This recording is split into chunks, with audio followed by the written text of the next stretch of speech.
Sanjay, this has Americans very worried. I mean, I hear people talking about it all the time. They want answers. One of the things that I know you have been wrestling with what the answer is, how is it spread? How do people catch the coronavirus? Well, I think the primary way that this is spread is from somebody who is sick and coughs and sneezes and creates these respiratory droplets that are full of virus. Someone else breathes those droplets in, and that's primarily how they get ill. But we also know that it can stay on surfaces for up to days, and people can touch those surfaces and possibly infect themselves.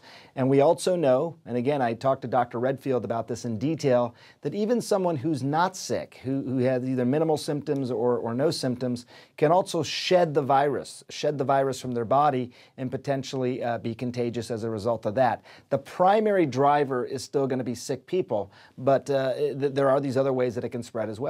How do you protect yourself? How does Allison protect herself from me? Thank you. As I know what she's thinking. Goes on here as I hack, breaks. up my lungs during commercial break here. No, how do you protect yourself, especially if you can get it from people who aren't symptomatic? Yeah, I hope you're not truly hacking up your lungs in commercial break, because if you're sick, you should stay home. I mean, and that's a basic rule, and people who are healthy should avoid sick people. The basics apply here. You heard Dr. Redfield say this is behaving very much like a flu virus. How do you protect yourself against the flu? Well, you have a flu vaccine, which, by the way, not even half the country gets. That's a separate point. But with regard to this, what would you do to protect yourself from the flu? Avoid sick people, wash your hands often, try not to touch surfaces, disinfect areas that may have been contaminated. And then, if we start to see community spreading, then there's this term that public health officials use called social distancing yourself from people at that point, staying home maybe from work, keeping the kids from school, looking around your house and saying, look, if we do get into this point for a couple of weeks where we're worried about community spread, do I have enough supplies in the house to be okay? Do I have my prescription meds? Do I have kids' supplies? Hospitals are going to need to think about this in terms of surge capacity within hospitals. So all these different things go into place.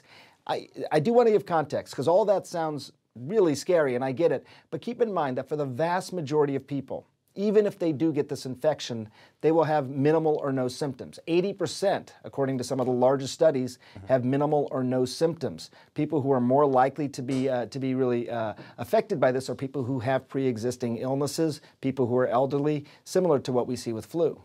Sanjay, is there any way to capture how worried people should be today on a scale of 1 to 10, from what you've seen in your experience with SARS, H1N1, just, your life as a doctor, on a scale of 1 to 10, how worried should the average American be?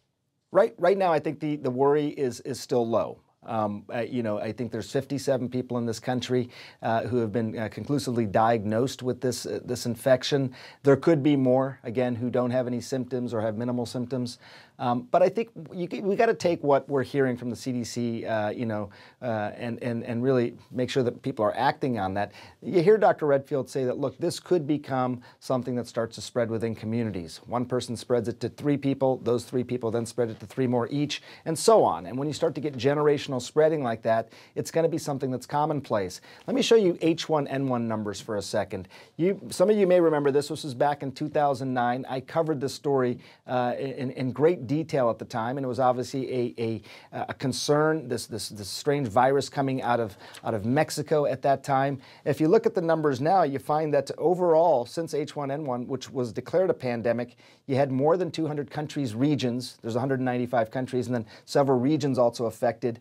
Tens of millions of people contracted this virus ultimately in the United States alone, and you had tens of thousands of deaths. So, it's of concern. Does this become another pathogen that is circulating around the world like H1N1?